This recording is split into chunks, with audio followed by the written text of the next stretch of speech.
Greetings and salutations. This is Abe Abdelhadi with The Bitter Truth, where we may not have all the answers, but we're going to ask a fuck of a lot of questions. Oh my God, he swore. Yeah, I'm by myself today. I'm running out of friends. Wanted to jump into some stuff. Oh, by the way, here's a little housekeeping. Again, patreon.com/The Bitter Truth and blah, blah, blah. So there you go. Yeah, just wanted to, talk about a couple things that we have New Hampshire happening as of this recording, the New Hampshire primary. And last week we saw the clusterfuck that was known as the Iowa caucus. And much ado is being made about a lot. And then much ado is being made about nothing. I can hardly wait for the Democrats to completely shoot themselves in the ass and finish this job and become the new Whigs. Because we need to get a new system, and this system isn't working. And then the GOP will be next. But let me tell you a little couple things. First of all, it'd be great to have a President Bernie if he was exactly who he said he was, and if he was going to actually come in with a mandate, which he probably won't if he became president. But here's kind of where I'm at with all of this shit. First of all, let's just start with the DNC before I get too ahead of myself. You have Tom Perez calling for a recanvass of the Iowa caucus, which is absolute bullshit.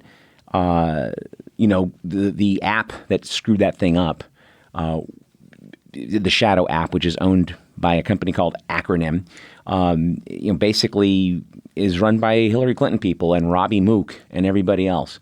And that's involved with the 2016 fracas that became the general election that became Donald Trump becoming president. And so for Bernie to be silent like he was in 2016, this is what pisses me off. And people say I'm not forgiving of him.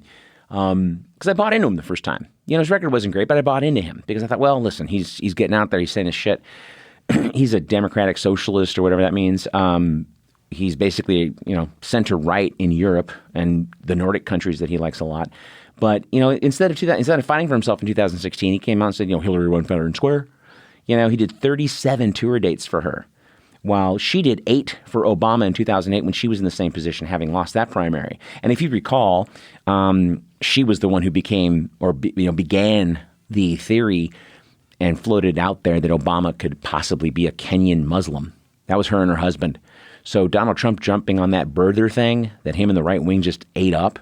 Little side note, when people accuse me of being anti-democratic because I'm throwing up a meme that actually happened, like Elizabeth Warren losing in Pocahontas County, which is fucking funny, they made something up out of whole cloth because that's what the Clintons do, and everyone forgives them, and they should be investigated for campaign finance fraud. But that's another story. I'll get that in a second. So now it's 2020, and I'm supposed to forgive him. And again, silent on the caucus, does a unity video with Michael Bloomberg and fucking Tom Perez. My good friend Joe Biden in the debates. No, he's not your good friend. The guy is a dick. And his policies have been antithetical to what you say you believe for 40 years. People love to forget that he wrote the Patriot Act in 1994, and it sat around for about 7 years because it was too draconian at that time. But what happened? 7 years later, no one asks that a week later we have a 3,000-page bill come before the Congress after 9/11. It was a 7-year bill that had plenty of time to get, tooled up, and that's what they did. But Bernie wasn't about that, but he doesn't say anything. He threw Matt Orfalea under the bus. This was a kid who made all these videos for him, and they nailed some tweets from 10 years ago, and suddenly everybody's like clutching their pearls. Meanwhile, the Republicans in 2018 ran 6 Nazis and a dead pimp and won all those seats without any pushback from their base. Here, everyone clutches their pearls because you screwed up Hillary, so neener. Cenk Uygur, who I'm not the biggest fan of, but he's running for Congress in California, and Bernie at first endorsed him. Then some tweets came out from when Cenk was still a 20-year-old college Republican, and oh my God, they clutched their pearls and freaked out and threw Cenk Uygur under the bus. And a day later, he puts out a thing saying, "I'm not accepting endorsements from anybody," which is a nice way of having Bernie save face. Because one of the recent arguments I heard when I brought that up to a friend of mine a week ago was, I just pulled up an article and he's refusing endorsements from everybody. I'm like, yeah, well, I'll send you the article where Bernie threw him under the fucking bus because he did. And the theme of this whole thing is, if Bernie could do this easily, what do you think he's going to do for you? Especially without a congressional mandate. Let's just say there is a President Bernie Sanders, okay? He's going to walk into the current Congress that we have. Let's just say that it's a Democratic House and a Democratic Senate. You think Chuck Schumer is going to give him Medicare for all? You think Chuck Schumer is going to give him anything green? You think Chuck Schumer is going to do anything about free college? In my new book, No Fucking Way, Chapter 1 is Chuck Schumer. So while he, does all this kind of spineless weenie shit, he pimps CIA talking points. While on one hand, rightfully so, he'll decry Israeli atrocities. I get it, because the Israelis are not a democratic government. Newsflash. I know you're told, because, the news tells you, that they're the only democracy in the Middle East. No, they're not. When you declare yourself the Jewish state, by definition, if you remember your government classes, you are now a theocracy, which means you're a religion-based government. And you are now not a democracy, because you are now denying rights of people that do not have either the same race, creed, color, et cetera, et cetera, et cetera. This is kind of what the Nazis did. Iran is a theocracy, that country that Israel likes to say is so bad and evil and horrible. But a little side note that they don't like to point out, Iranian Jews have more rights in Iran than Palestinians do in Israel. It's a fucking fact. So there you go. So while he decries the atrocities that are going on there, he still pimps the idea that Israel has the right to defend itself. Well, who doesn't?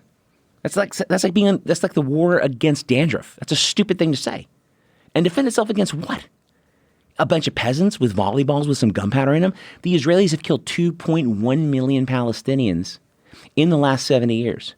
That's a lot of fucking people. It's a third of what they claim happened in the Holocaust. And I say claim because there's actually 10 million people that got killed in the Holocaust. 6 million Jews and 4 million miscellaneous. But we like to ignore the 4 million miscellaneous to justify the formation of a state of Israel, which was made by the UN in Britain, which took property that didn't belong to them because Palestine had been there for 3,000 years and Israel was an idea in the Bible with a bunch of nomads running around like a bunch of Saudis before we gave them a country. You get the point. So for him to actually, pimp these things is insulting to the intelligence. He, basically said that a right to return of Palestinians would be the end of Israel as he knows it, as we know it. Now, here's the thing. It's been 70 years. Israelis that live there, they have property. I don't expect them to give up their land either. And now at this point, it's fucked, but they're there. I don't want anybody to give up their house or thrown out of the country or whatever. But if you are going to deny the Palestinian right of return, and let me give you a couple of ideas of what I'm thinking here, then you are not a democracy, period. And the 2 million Palestinians that live in Israel, that live in substandard conditions, that have a different ID than the Israelis do, if you're Palestinian, you either have a red ID a blue ID or a green ID. There's 3 sections of each, and it's contingent on where you're allowed to go on the day that the soldier that stops you, whatever mood he's in. Now, that doesn't sound like democracy to me. Now, I'm an American. I was born and raised in this country. I have an ID. You know what I can guarantee you? Despite all of our problems, despite all of the racial injustices that we have, because we got a lot, a Hispanic person has the same ID I got. A black guy has the same ID I got. American Indian has the same ID that I have. We don't give them separate IDs or make them live in certain places. Now we can get into the whole poverty and the systemic racism on a whole nother show. Theoretically, however, we all have the same ID. And if a cop stops me, right, I'm not allowed to go somewhere. Or if there's a black guy in South Congress here and he gets pulled over for a busted taillight or whatever, his ID is not going to say, well, you're not allowed on South Congress, period. Again, we can get into the systemic racism. That's a whole other show, but you get my point. In Israel, that's not what happens. In Israel, if you're Palestinian, you have a separate ID from the Israeli citizen. And Israel is a racist country to begin with because if you're like a white Ukrainian Jew and you're coming into Israel, no problem. You're an Ethiopian Jew, you're an Iranian Jew, you're an Iraqi Jew. You're treated in a substandard fashion by the Israeli government. In fact, you're in a processing camp for a little bit of time before you're allowed to mingle into the general society at large because, let's face it, you're black. You're probably not really Jewish. That's kind of how they look at it.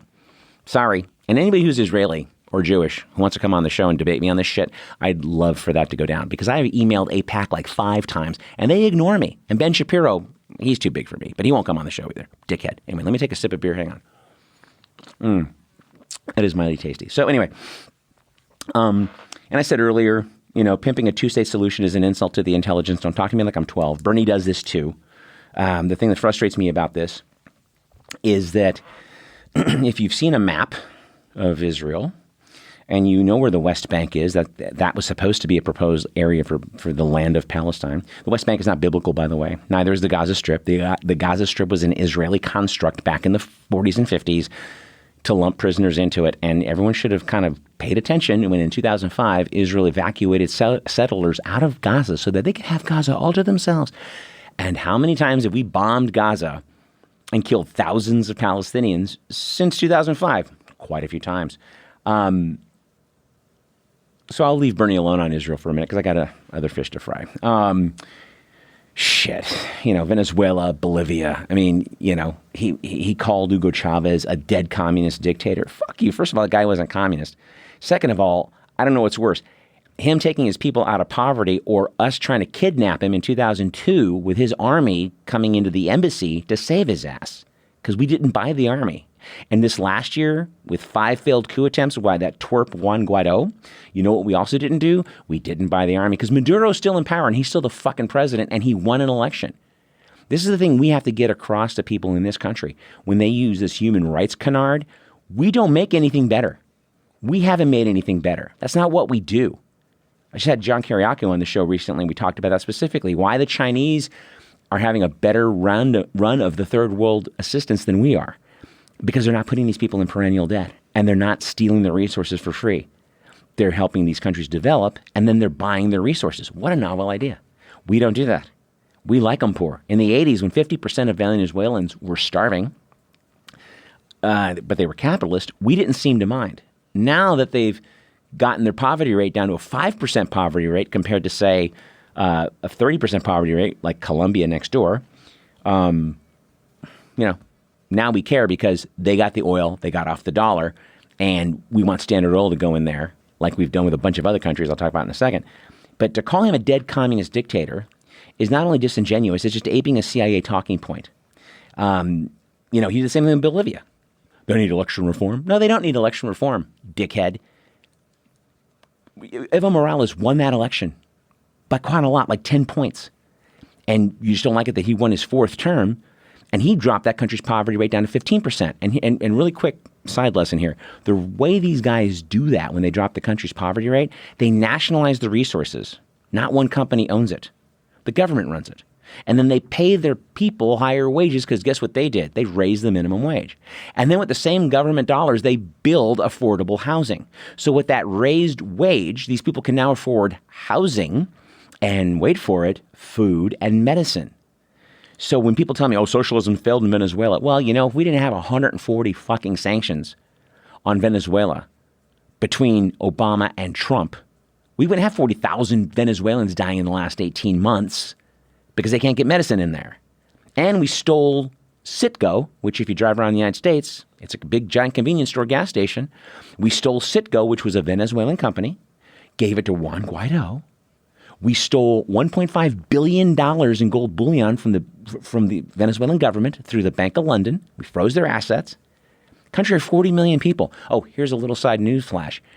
The United States has a 12% poverty rate. You know what that adds up to? 40 million people. So we have more people in poverty than the entire country of Venezuela. We got a shitty election. Trump didn't even win half the vote, but he got the Electoral College, right? So he's president. I don't see Nancy Pelosi screaming, declaring herself president. If she did, I'd shoot myself in the fucking head. But you get my point. But this is what we do. This is what we do. We do a thieving of resources, and I don't have time to get into all of it. But because this is kind of a limited show, just me by myself. And honestly, how much can you listen to me by myself? But we go in there calling for reforms and calling for new elections, even though they just had an election. Both Bolivia and Venezuela, right? And meanwhile, we ignore the happy horseshit that's going on in Chile or Colombia. Colombia has a 30% poverty rate. They rig elections. They kill journalists. They murder campesinos by the thousands. But not only are they an ally because they call themselves capitalist, wait for it, they are also now an associate member of NATO. Some of you may be the most horrible geography people in the history of ever. Where's Colombia? Colombia's in South America. Where's NATO based? Europe. Why? The idea was to not have Europe taken over by Russia or a brand new Nazi Germany. So you're putting Colombia into NATO? Why would you do that? Maybe to justify American bases in NATO to have guns and bombs aimed at Venezuela when we decide to finally invade, because we probably will, because we're a bunch of dickheads. But this isn't new. We've been doing this shit forever. Guatemala, Chile, Nicaragua, Argentina, Iran, El Salvador, Honduras. Manuel Zelaya, 2009, Hillary Clinton and Barack Obama had his ass arrested in the middle of the night. Democratically elected guy for the crime of raising the minimum wage. And for the last 11 years, Honduras has now become the murder capital of the world.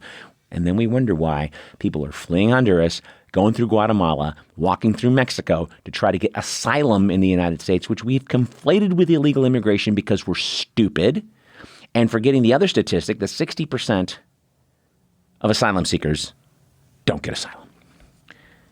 If this doesn't piss you off, it's because you've been asleep at the wheel. Oh, and by the way, Obama did a lot of this shit. So those of you who like to get on my Facebook and say things like, oh, he would never, 7 wars, he would never have gone into any of those. Yeah, he did. He destroyed Libya, destroyed Syria, got us back into Iraq, kept bombing Afghanistan, Sudan, Yemen. He was meaner than Mitt Romney. So, okay, what is the point of all this? Because I've got only so much time left. What is the point of all this? Like I said earlier, Bernie would be center right anywhere else in the EU. Or his beloved Nordic examples, whose military budget is 3 to 4% of the budget. Our military budget is 50% of the budget. For example, our annual budget this year is going to be $1.4 trillion. The defense budget is $1.2 trillion. The shit you see in the news that it's $738 billion, that's a congressional approved spend for the year. What Forbes magazine has said quite a few times is that budget never counts the VA, covert operations, and nukes, which has us at about 1,200 bases worldwide, occupying 149 countries, supporting 73% of the world's dictators until they don't agree with us, and then we kill them. But you know how many bases the Chinese have outside of China? 2. And instead of $1.2 trillion, the Chinese had just upped their spend to an all-time high of $225 billion. Yeah. And they got free college and Medicare for all, too. Go figure. Oh, and by the way, Russia, the country that doesn't have a lot of money, they have the GDP of South Korea.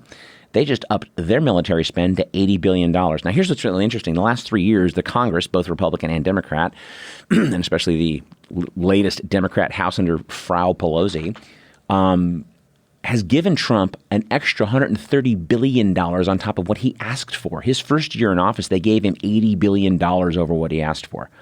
The entire Russian military budget for the year is $80 billion now. It was $65 billion when Trump came into office.